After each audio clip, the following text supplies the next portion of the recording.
Kapolda Sumsel, Irjen Pol A. Rahmat Wibowo, dengan mengendarai sepeda motor patwal, turun langsung melakukan pengecekan kesehatan bagi petugas pasca pencoblosan pemilu 2024 bertempat di kantor Camat Seberang Ulu 1 Palembang.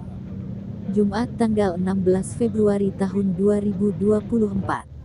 Di mana Polda Sumsel, pasca pencoblosan pemilu yang berlangsung pada hari Rabu tanggal 24 Februari tahun 2024 melalui Satker Bidokes Polda Sumsel, menggelar pelayanan kesehatan kepada penyelenggara pemilu serta TNI Polri.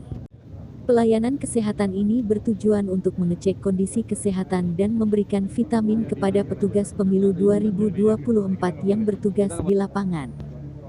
Setiba di kantor Camat Seberang Ulu 1 Palembang, Kapolda Sumsel langsung disambut Kapolrestabes Palembang, Kombes Polisi Haryo bersama PJU Polrestabes Palembang, Kabid Humas Polda Sumsel Kombes Pol Subarto, Kabid Dokes Polda Sumsel Kombes Polisi Dr. Samsul Bahri, Kepala RS Bayangkara Palembang AKBP Dr. Andrianto SPOG dan Camat SU1 Palembang.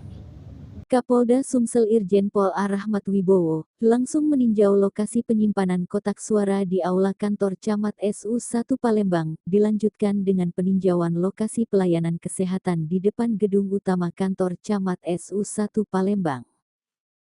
Kapolda Sumsel Irjen Pol A. Rahmat Wibowo mengatakan pelayanan kesehatan ini tidak hanya diberikan kepada petugas kepolisian yang bertugas di Panitia Pemungutan Suara PPS, Panitia Pemilihan Kecamatan PPK, dan gudang-gudang penyimpanan logistik pemilu, tetapi juga kepada rekan-rekan dari stakeholder lainnya yang terlibat dalam penyelenggaraan. Kami ada tim gabungan Polri, Kesehatan Kota dan Provinsi serta TNI mendapat arahan untuk mengutamakan kesehatan para penyelenggara pemilu itu ada Panwaslu, Bawaslu, KPU, KPPS. Kalau KPPS tugasnya sudah selesai kotak suara hampir sudah ada di PPK sekarang kita jaga kesehatan petugas PPK ungkap Kapolda Sumsel. Selain kata Rahmat, termasuk juga anggota TNI Polri maupun Linmas yang bertugas menjaga keamanan kotak suara juga turut diperhatikan kesehatannya. Terakhir Rahmat menghimbau kepada seluruh penyelenggara pemilu maupun petugas keamanan TNI Polri karena tugas pemilu ini berat dan masih panjang waktunya ditambah dengan medan yang cukup berat, cuaca yang tidak menentu, hujan deras. Kalau mau berpindah dari satu tempat jangan dipaksakan. Capek jangan dipaksakan, langsung istirahat, obat yang paling baik saat kecapean adalah istirahat, tuturnya. Dalam rangka apa, Jenderal?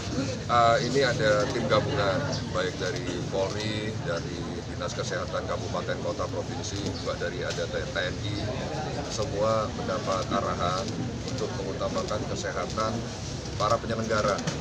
Penyelenggara itu ada Panwas, ada Bawaslu, ada KPU, ada KPPS. KPPS sekarang sudah selesai tugasnya, hampir semua kotak suara di PPK. Sekarang kita jaga kesehatannya PPK, termasuk juga anggota yang mengamankan, baik anggota TNI, Polri maupun Linmas.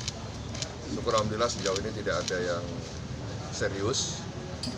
Ada saja kecelakaan 3 ya, anggota kami terlibat kecelakaan 3 orang, 1 diantaranya cukup parah di Matlawang, sekarang sudah kita geser di Rumah Sakit Polri, Rumah Sakit Bayangkara. Saya juga mengimbau kepada seluruh penyelenggara maupun petugas keamanan, karena tugas kita berat, panjang waktunya, ditambah lagi medan tugas yang cukup ekstrim, cuaca yang juga berubah-ubah. Kemarin kita mengalami hujan yang cukup deras. Jangan dipaksakan kalau mereka mau berpindah dari satu tempat ke tempat lain. Capek, obatnya cuma satu, istirahat, jangan dipaksakan. Terima kasih. Terima kasih, Jenderal. Dan APSL di berapa wilayah, Jenderal?